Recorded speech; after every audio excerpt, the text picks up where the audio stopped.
After 15 years of marriage, My wife finally looked me in the eye and told me Shed found her true soulmate. She said he was genuine spiritual, and that money meant absolutely nothing to him. I didn't scream, I didn't cry. binged.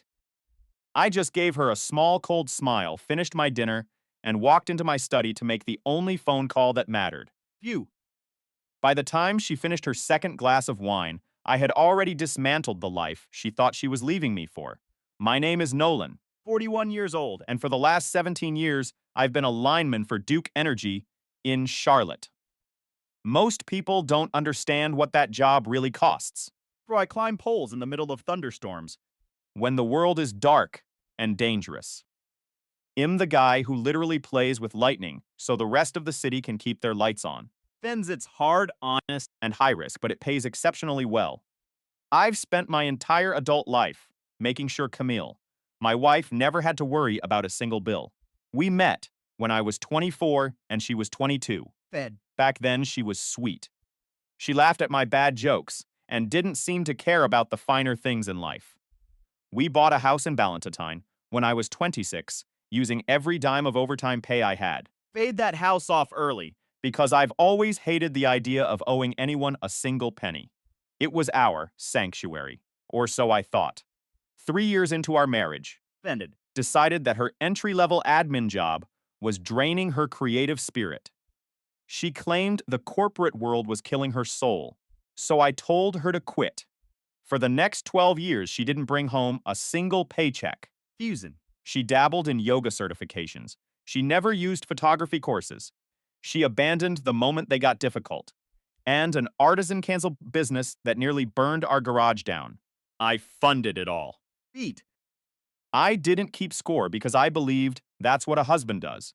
When her mother was diagnosed with early onset dementia 6 years ago, I didn't hesitate. I found a premier memory care facility in Pinehurst and set up a $4,500 monthly automatic payment from my account. I never told her the cost. I just handled it like a man does for his family. Thanks. 8 months ago, things began to shift. It started with small, unrecognizable changes. Camille became distracted, distant, and obsessed with her phone. He started going out with friends. I had never heard of, usually returning with that secretive, smug smile that vanished. The second I walked into the room, I asked if everything was okay, and she accused me of being paranoid and controlling. I stopped asking. I started observing. Fuden. It was a Tuesday evening, and I was dead on my feet after a 12-hour shift in South Charlotte, restoring power to 3 major transformers. I walked into the kitchen exhausted, hoping for a quiet night. Fat at the table, looking almost vibrant. She waited until I was halfway through my meal before she dropped the bomb. I've met someone, she said, her voice completely casual. Threatcher. He gets me in ways you never have, Nolan. I set my fork down. I didn't know what a creative consultant was. Affection. But I already despised this man with the intensity I usually reserved for our worst enemies. She started talking about a gallery event 3 weeks ago. Fiji. She went on about how Thatcher lived in a small, cramped studio near Noda, and how he didn't care about material possessions. She said he saw her authentic self, and before you get angry, she added with that infuriating calm. Physical has happened. It's a spiritual connection. He sees my soul, Nolan. When was the last time you saw my soul? I looked at her. I really looked at her. I saw the woman I had carried for a decade and a half. He know about your mother's medical care? I asked, my voice steady. Her face flickered with genuine annoyance. What does that have to do with anything? She snapped. Fusey. I stood up and walked to my office, picking up my phone to dial my lawyer. The instructions were simple. Close every joint credit line. Stop the automatic payments to the Pinehurst Memory Care Facility. Fingent. Confirm that the house in Ballantyne was legally separate property. I returned to the kitchen 10 minutes later. She was still sitting there expecting a dramatic reaction. Camille. I said quietly. Right. Thatcher sounds perfect for you, since he doesn't care about money. Sure hell, be thrilled to take on your mother's $4,500 monthly facility bill starting tomorrow. Her jaw dropped. What? Fant, just stop paying that. That's her life. No, I replied. That was my money. And since your soulmate doesn't value material possessions, he'll have to find another way to handle your family's expenses. Feeble. I've already contacted the facility. They'll be calling you for the next payment in the morning. The next few weeks were a beautiful disaster for her. Thatcher, the creative soul, didn't have a dime to his name. Fix. When the bills started pouring in, not just her mother's, but her own, the spiritual connection evaporated faster than a summer storm in Gastonia. Feed. She couldn't afford the lifestyle she was used to, and Thatcher couldn't afford to keep her. She tried to crawl back weeping about how she made a mistake and how he was just a passing phase. But the door was already locked. Fent. I had already filed for divorce, and the house was cleared of her belongings. She finally realized that her soulmate only loved the version of her that money supported. When the money stopped, the soulmate left. Thin. Living in the same house in Ballantine, the air feels lighter. I still fix power lines, and I still deal with the dangers of the job. But when I come home, the house is quiet and peaceful. Views. I learned that some people Don't know the value of what they have until they are forced to see the reality of what they don't. Camille found her soulmate, and he was exactly what she deserved. Nothing. for the first time in 15 years, I finally truly have everything. The anniversary dinner was meant to be a celebration of 15 years. Viewers. Staring at the woman I loved as she casually dismantled our life over a glass of wine. He truly sees my soul, Nolan, she whispered, her eyes glowing with that artificial hollow spark. Does he? Finged my voice. Steady, despite the hammer pounding in my chest. Does this enlightened soulmate of yours know about your mother's specialized care at the Pinehurst Senior Care Facility? He sighed. A sound of pure, unadulterated annoyance. What does that have to do with anything? You're always so fixated on logistics. It has everything to do with reality, Camille, I replied, leaning forward. Faction.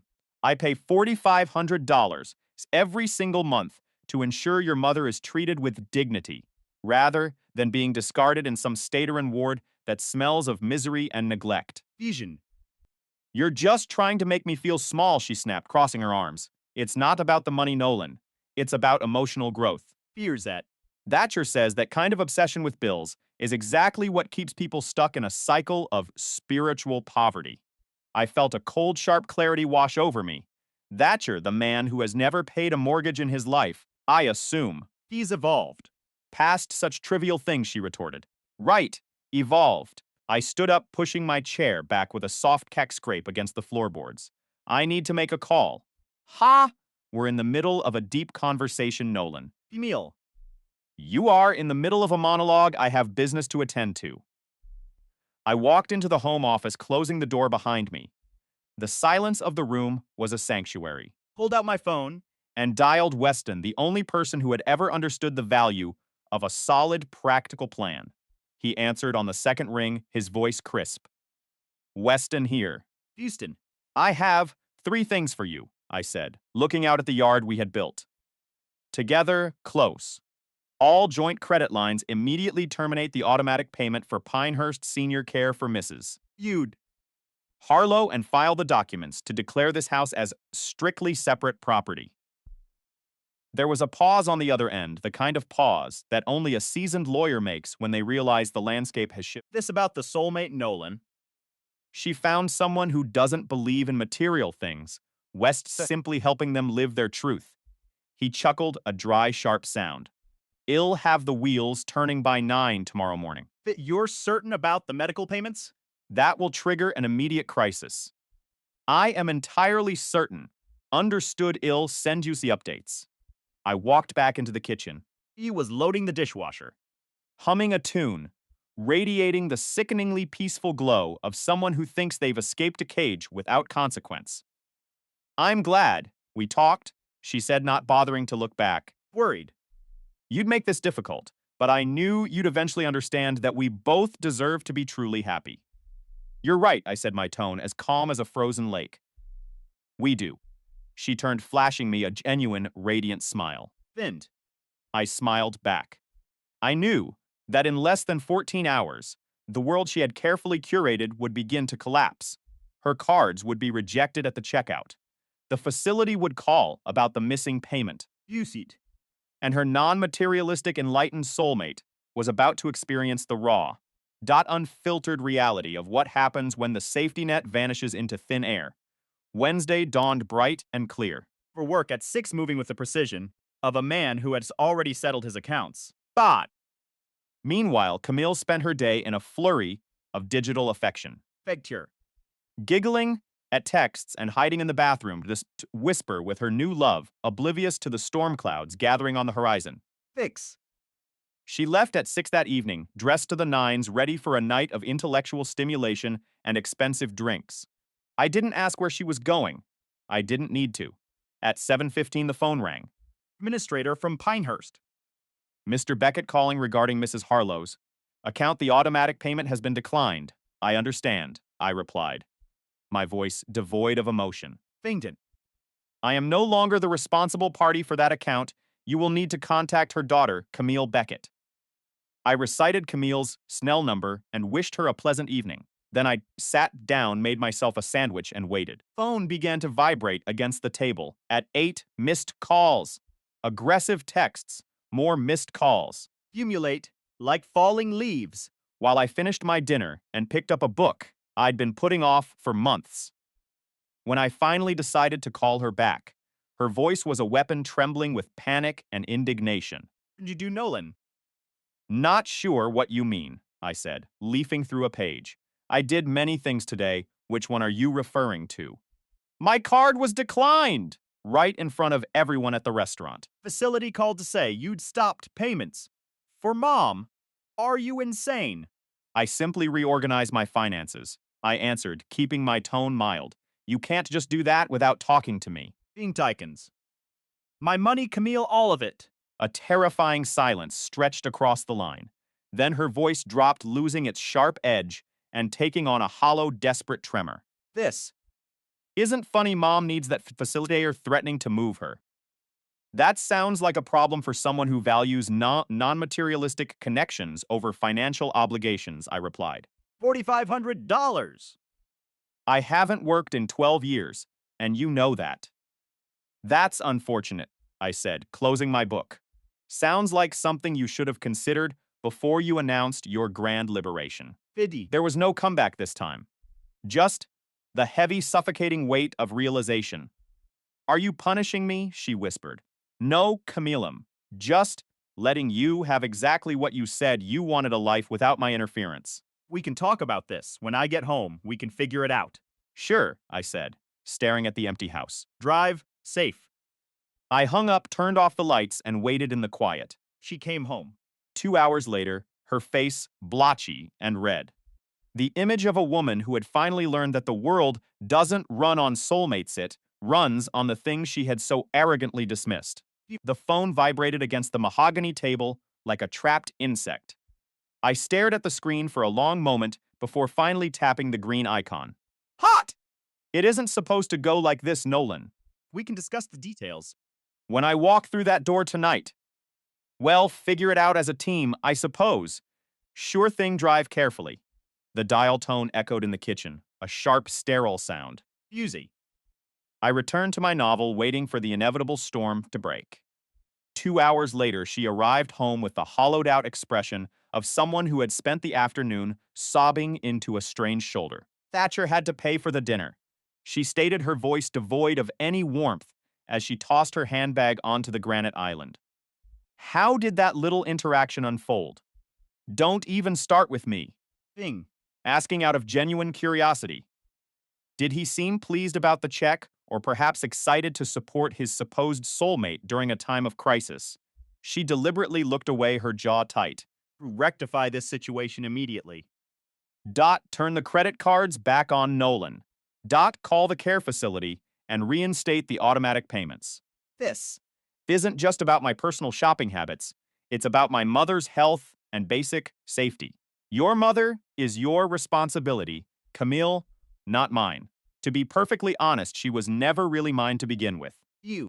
What's up? Married, which means we share the burden of these responsibilities. Are we truly a team? Bing. Because only yesterday you made it crystal clear that you had discovered something far better, a spiritual depth and an authentic soul connection. If you want to live authentically, Camille, you are more than welcome to do so. Just make sure you do it using your own money. A deep crimson blush crept up her neck and flooded her face. You are being incredibly vindictive. No, I am being remarkably clear. There is a profound difference between the two. Fusion. She switched tactics, then softening her gaze and stepping into my personal space with the calculated grace of an actress. Nolan, I understand you are hurting right now. I really do. Eat. But we can navigate this mess if you would just communicate with a shred of emotional honesty. Maybe if you had been more present over the years, I wouldn't have felt the need to look elsewhere. Fume. I let her words hang in the air, allowing her to believe she had scored a knockout blow. So this is entirely my fault. The whole soulmate charade. I wouldn't go that far. Fame saying that both of us contributed to where we find ourselves today. Right. I contributed a house, a comfortable lifestyle, 15 years of unwavering financial security, and the complete funding of your mother's medical care. Contributed by finding a soulmate named Thatcher. It's a remarkably balanced ledger, wouldn't you say? She stared at me as if I had suddenly sprouted a second head. She couldn't process why I wasn't crumbling. He waited for the apologies. The begging, the desperate plea for her to stay and give me one more chance to be the husband she demanded. You have changed, she whispered, her eyes narrowing. You're cold, distant, and completely unrecognizable. No, Camille. I simply stopped pretending that I didn't see the reality staring me in the face. That is the only thing that has changed. I am the same man I have always been. You just never cared enough to pay attention to who I actually was. I walked to the bedroom and shut the door. Thinking. She spent the better part of the night pacing the house, her voice growing increasingly frantic with every passing hour of phone calls. By the time the sun bled through the curtains, she looked physically shattered. Good. Thing. I was certain the billing department at the senior care facility was equally exhausted by now. The following days were a fascinating study in desperation. Fens Entered full damage control mode, reaching out to her sister in Raleigh for emergency loans and calling friends she hadn't spoken to in years. She even tried to open an individual bank account, Feely. only to discover that her credit score, which she hadn't given a second thought to in over a decade, was sitting in the low 400s. Fuse out. It turns out that maxing out a secret credit card with cash advances and paying only the minimum for 18 months will absolutely destroy your financial reputation. Meanwhile, I went to work and came home as usual. Feed. I existed in the same house as her without ever engaging in her theater of drama. It drove her to the brink of insanity. She constantly baited me, hoping for a reaction she could use to paint herself as the victim, but I gave her absolutely nothing. Thursday evening, my friend Reese dropped by. Thinkst. We had worked together at Duke Energy for 12 years, before he moved into management. He was a solid guy with a humor that could cut through any tension. Fiji. So let me clarify the situation, he said, settling onto the sofa with a slice of pepperoni pizza. She met this guy 3 weeks ago, and now he is her soulmate. Thangin. And she actually expected you to be perfectly fine with that arrangement. That is the gist of it. And his name is really Thatcher, like the former British Prime Minister. A creative consultant, apparently. Reese nearly choked on his crust. What on earth does that even mean? Does he offer consulting on creativity? Does he creatively consult on projects? Is he just an unemployed man with a pretentious business card? You need answers, Nolan, because this is keeping me up at night.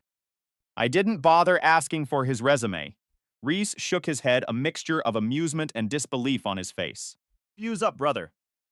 I've seen some strange things in 17 years at this company, but I have never witnessed audacity on this scale. She genuinely thought you would keep the checks coming while she explored her spiritual awakening. Feared to be the master plan.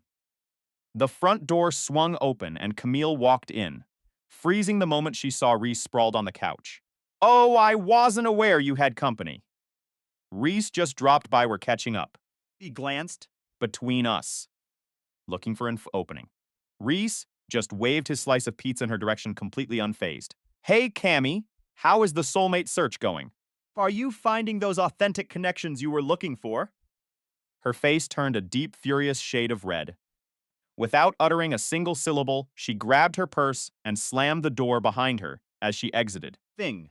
Reese watched the door rattle in its frame, then turned back to me. I take it, that's not going well. She isn't exactly thrilled with my current attitude. Reese raised his slice of pizza like a toast. Fact. Nolan Beckett, cold as ice when it actually matters. Friday evening, I arrived home to find Camille sitting at the kitchen table with an expression I knew all too well. Feud.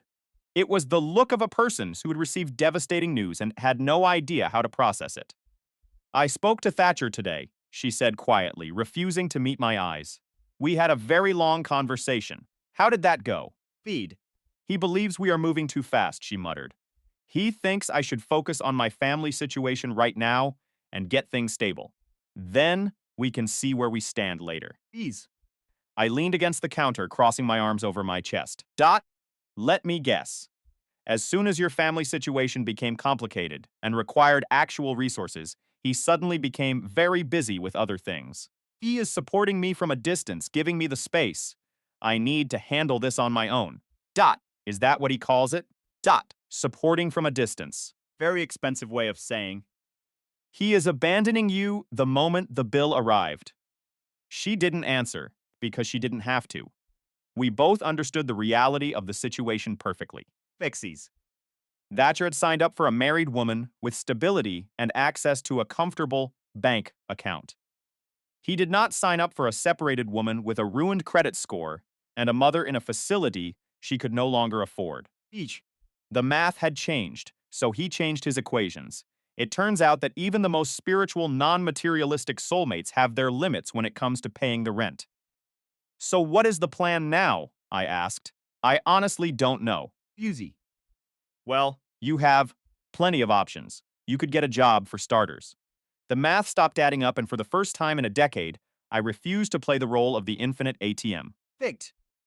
My soulmate woman I had worshipped for 12 years was currently staring at me with a mix of shock and icy entitlement. What now? I asked, my voice steady, stripped of the usual desperate need to please her. Feud. I don't know, she muttered, pacing the room like a caged animal. Well, you have choices, Camille, I said, leaning against the doorframe. Get a job, start supporting yourself, And handle your mother's care at Pinehurst Senior Care on your own. She whipped around, her eyes flashing with a familiar sharp annoyance. continued.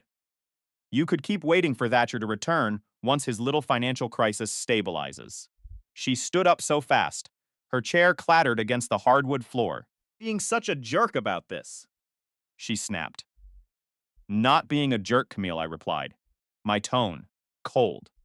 I'm just finally being honest, which is something I should have done years ago, instead of quietly cleaning up your messes. He didn't say another word.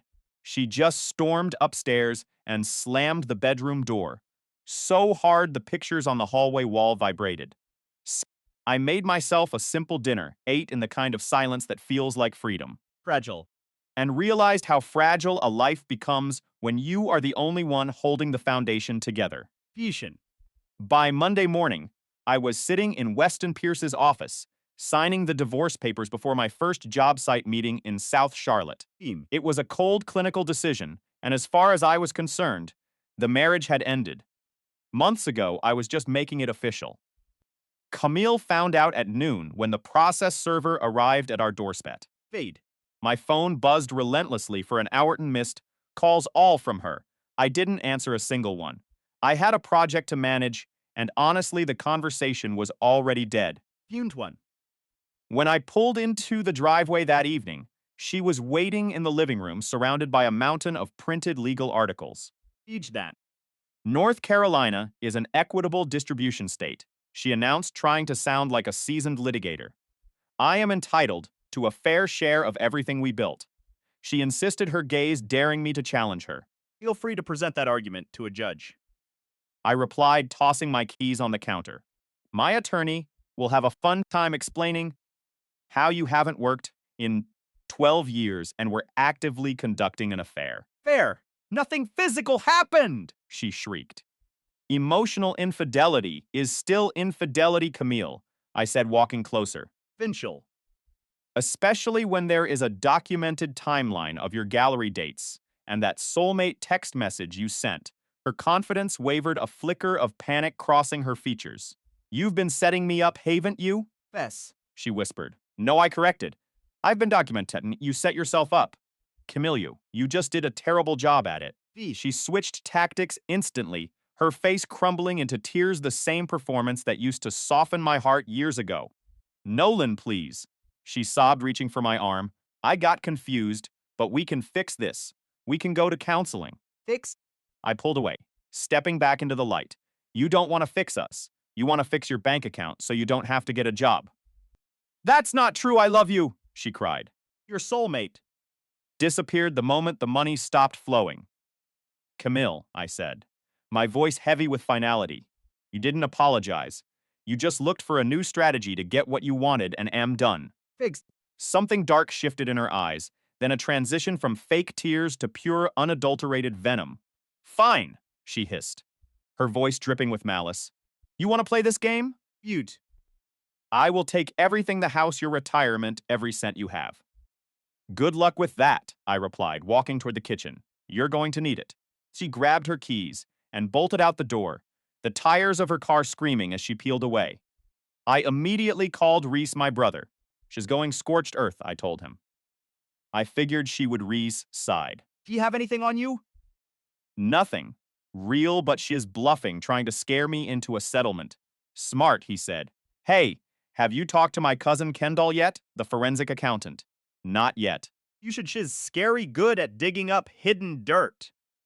I called Kendall that night, and within 4 days, she delivered a report that shattered the last lingering doubts I had. Secret credit card for 18 months. Nolan, Kendall said, her voice clinical and sharp. Opened at a different bank, mailed to a PO box across town. I felt the air leave my lungs. How much? I asked. $1,000. Kendall replied.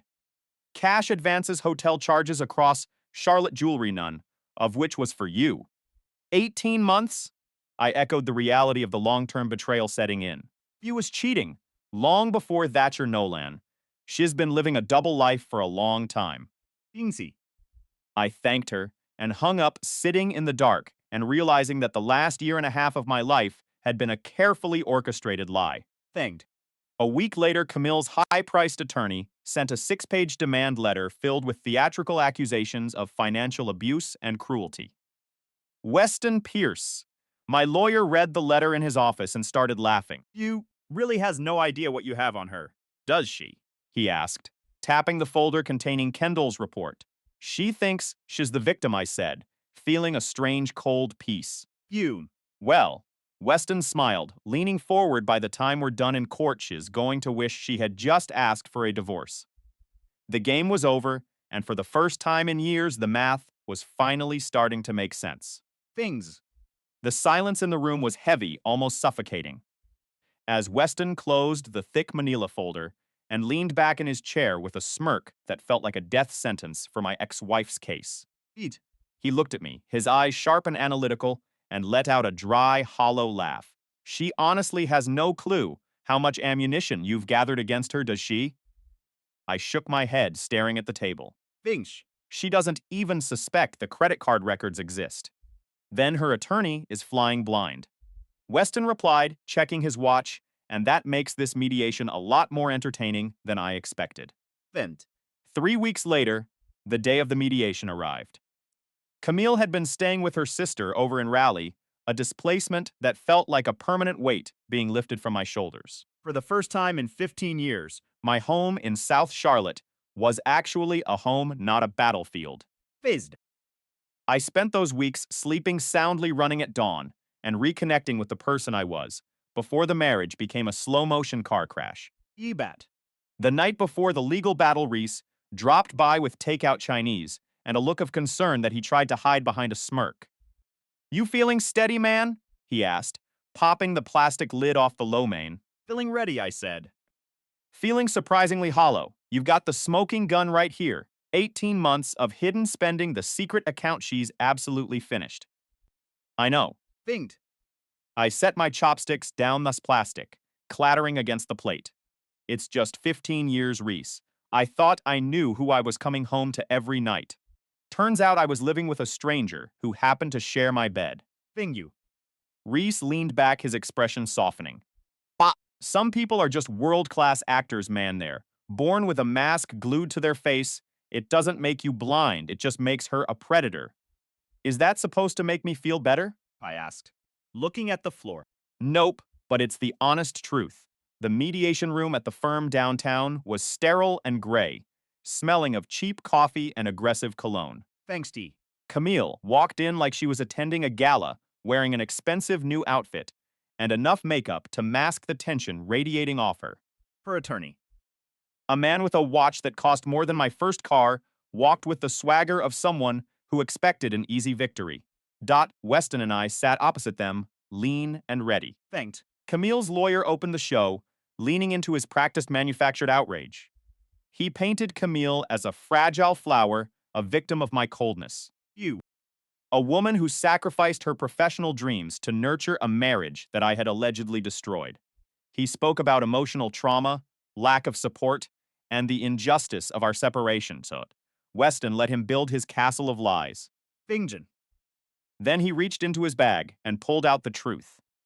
He started with the bank statement's 12 years of records, showing me paying for absolutely everything. Each. The mortgage, the utilities, her mother's care, the groceries, everything had come from my accounts, from my sweat and labor. Then the bomb dropped. Eeg. Mrs. Beckett quit her job 3 years into the marriage, citing a need to pursue her creative spirit. Weston said, his voice cold and precise. Since then, not a single penny of income was contributed by her side. Face. Went from a confident pink to a ghost-like white in seconds. Weston slid the credit card statements across the polished wood table. Bigtund. And here he continued, our 18 months of charges for items that never entered our home. The room went silent. My client she had no knowledge of this account. Her attorney stammered, looking for a way out. Really? You. Weston countered, sliding a signature page forward because she signed for every single one of these monthly payments.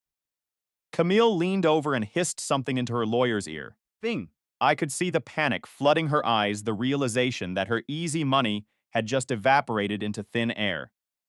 Kendall, my junior associate, leaned forward, opening a tablet. Cross. Referenced the location data for these purchases with her personal calendar, she said calmly. Fond. It turns out on every Tuesday and Thursday afternoon times, she claimed she was at a yoga class. She was actually shopping at boutiques across the county. Camille's mask didn't just crack, it shattered. This is an invasion of privacy, he shrieked, standing up. This is illegal. It's called discovery, Weston said, not even blinking, and it's proof of financial misconduct. The attorney signaled for a recess. Unit. They left the room, and for the next 15 minutes the hallway echoed with the sounds of their argument. Camille was screaming not in anger, but in sheer, unadulterated fear. When they returned, the high-priced lawyer looked like he had aged 10 years. My client, he muttered, unable to look me in the eye, is willing to discuss a settlement. 2 hours later, it was over. She got her personal items and a small symbolic sum of cash. No spousal support, no stake in the house, no claim to my retirement, a clean surgical break. You. She signed the papers with a trembling hand, her eyes downcast, refusing to look at me even once. When we stepped out onto the concrete steps of the office building, the air felt crisp and clean. She stopped, turning to me with a look of pure, concentrated bitterness. You destroyed me, she whispered, her voice trembling. You ruined my entire life. I looked at her, really looked at her for the last time. Camille, I said, my voice steady. You spent 15 years destroying yourself. I just stopped being the one who paid for it. Thanks. I walked to my truck, climbed in, and didn't look back as I drove toward a house that was finally peacefully mine. 2 months later, the dust had fully settled. Life had morphed into a rhythm of stability, work, exercise, and the deep, satisfying exhaustion that comes from honest labor. I'd lost 15 pounds, the chaos weight I hadn't realized I was carrying. Reese came over that Saturday, the grill smoking with burgers, the sun setting over a neighborhood that felt brand new. So he asked, flipping a patty, any dates on the horizon? Getting back out there. I shook my head, taking a sip of my drink. Not yet, I'm enjoying the quiet too much to let the noise back in. Good, he said, nodding. Let the poison work its way out of your system. Realize how much of her was living inside your head until you finally sweep it out. I watched the smoke rise into the evening sky. You know what the biggest lesson was, Reese. What's that? That can spend 15 Years trying to build a foundation for someone, I said, feeling the weightlessness of my new life only to realize you were building it on top of a sinkhole. bombs at. I smiled finally, able to laugh at the absurdity of it all. The real tragedy isn't that I lost her, it's that I almost lost myself trying to keep her happy. Reese clinked his bottle against mine, his look of respect saying more than words ever could. Dot to the future, he said. Dot to the future, I agreed. For the first time in a decade, The future felt like an open door, not a prison cell. The air in the driveway was thick with the scent of late August, humidity clinging to the asphalt like a bad memory. binged. Nolan stood there, the weight of a 14-hour shift in the Myers Park heat pressing down on his shoulders, while Camille leaned against her beat-up Honda Civic. You. It was a stark contrast to the life she had traded away, the life where she had once been the queen of her own little world, only to watch it crumble. Because the fantasy wasn't as shiny as the reality shed left behind, Please. she whispered, her voice cracking in that way that used to make his heart stop. Clocks ticking, Camille, he said, his voice flat, stripped of the warmth that had fueled their marriage for a decade and a half. Feet. She started her rehearsed apology, a performance of contrition that felt hollower than the silence between them. Thatcher was gone, she explained, having moved on to the next victim just days after the mediation. Her mother was rotting away in a state facility because the money had dried up, and here she was, living on a couch and working for a paycheck that barely covered gas. Sanction. I was wrong. She choked out, reaching for his hand, but he didn't pull away. He simply wasn't there to be reached. You're not sorry. You betrayed me, Nolan cut in, his eyes hard as flint. You're just sorry. You're miserable. First shift in the air occurred when she realized the tears weren't working. The emotional manipulation she had mastered for years had suddenly lost its sting. You rendered useless by a man who had finally stopped caring about the script. You think this is about you missing me? He asked, a grim smile touching his lips. Hectine. I spent the last 2 months actually living for the first time in 15 years. She flinched, the realization hitting her that she hadn't just lost a husband. She had lost the only person who had ever been the anchor for her chaos. The second shift occurred when she tried to pivot, moving from begging to bargaining. You telling him how much she had changed and how she could be better this time. You haven't changed, Camille, he countered, standing up to head toward his front door. You've just run out of options, and I'm the only safety net left that you haven't burned to the ground yet. Fate. She followed him to the porch, desperate, frantic, her composure fraying at the edges as the reality of his indifference finally settled into her bones. You. I gave you everything, he said, looking down at her not with anger, but with a terrifying sense of clarity. And all you ever gave me was a list of reasons why you weren't happy. Fingdrum. The final shift, the crushing blow of the truth arrived when he opened his front door, leaving her standing on the steps of a life she no longer owned. Tragedy, Camille. Isn't that you left? He said, pausing with his hand on the knob. It's that, only now realizing how much of myself I had to destroy just to keep you satisfied. He stepped inside the lock. Clicking home with a finality that echoed in the quiet street. Dot. Camille stood alone in the dark, the Honda Civic idling behind her, the engine ticking as it cooled. Yushi. She looked at the house, a structure that had been their home now, just a building she had no right to enter. Inside, Nolan didn't check his phone, didn't pace the floors, and didn't wait for a message. Feel. He poured a glass of water, took a long, slow breath, and finally enjoyed the sound of true, uninterrupted silence. The justice wasn't a grand explosion, it was the quiet, Faint. suffocating realization for her that the man she had underestimated was now the only one who didn't need her. She got back into the car, the headlights sweeping across the empty driveway. Fingdet. and drove away into the night, leaving behind the ghost of a woman who thought she was the main character, only to find out she was just a visitor in a life that had moved on without her. You. The next morning, the sun rose over South Charlotte, bright and indifferent.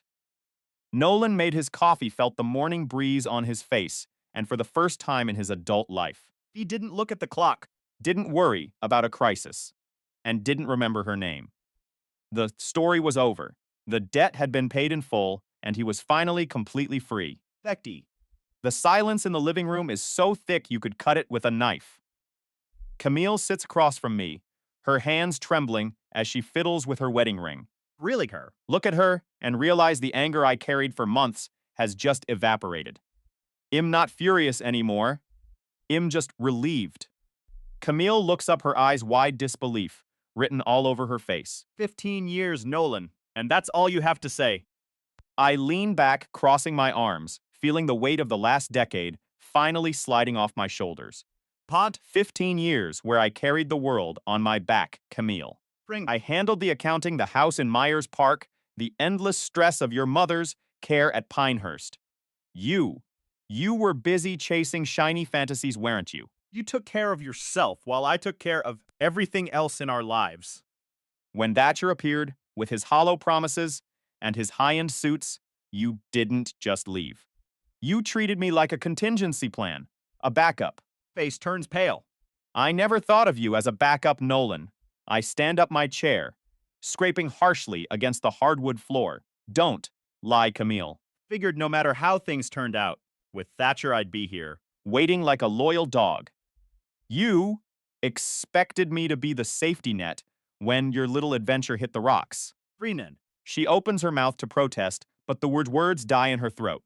She knows it's the truth. I walk over to the window, watching the rain start to fall over South Charlotte. 14 years. Holding everything together for someone who never once looked back to see if I was still standing. But you taught me a valuable lesson, Camille. You taught me that my loyalty was misplaced. He stands up now. Her voice rising, dripping with that old familiar arrogance. You think you're so much better than me now, the great self-made man. You're going to end up dying alone, Nolan. Ever going to put up with your cold, clinical approach to life? I turn around, offering her a thin, genuine smile. Maybe. It's a possibility. But if I die alone? I'll be dying in a house that's paid for, in a life that I built with my own 2 hands. There are worse ways to go. She shakes her head, her face twisted in a sneer. You are absolutely pathetic. Fingent. I point toward the driveway where her expensive car is currently blocking my path. You're still blocking my truck. Back up 10 feet, get off my property, and let's call this finished. We're done, Camille. Yushi. Her shoulders slumped, the bravado suddenly draining out of her. Her eyes glass over, not with love, but with the realization that the game is truly over. I really thought this would work. She mutters more to the empty air than to me. Bring the thump. I practiced this speech for 2 hours on the drive from Gastonia. I had every word calculated to bring you back. I know you did. That's actually the saddest part of all of this. Beads. You spent more time rehearsing your apology than you did actually caring about the damage you caused. She walks slowly to her car, her head hanging low. She climbs inside the engine, roaring to life, with a sound that feels final. Few. I pull my truck forward, giving her the space she needs to escape.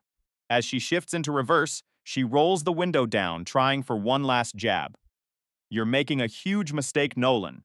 You're going to regret this. You mean? I just smile, a deep, peaceful feeling settling in my chest. She peels out of the driveway tires, screaming against the asphalt, leaving nothing behind but the smell of burnt rubber. Thing. I walk back inside my house, listening to the absolute beautiful quiet.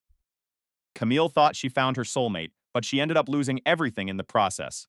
I lost a wife, yes, but I found myself. The empty chair. Where she sat, I know the truth. I got the better deal. And for the first time in years, I can finally breathe.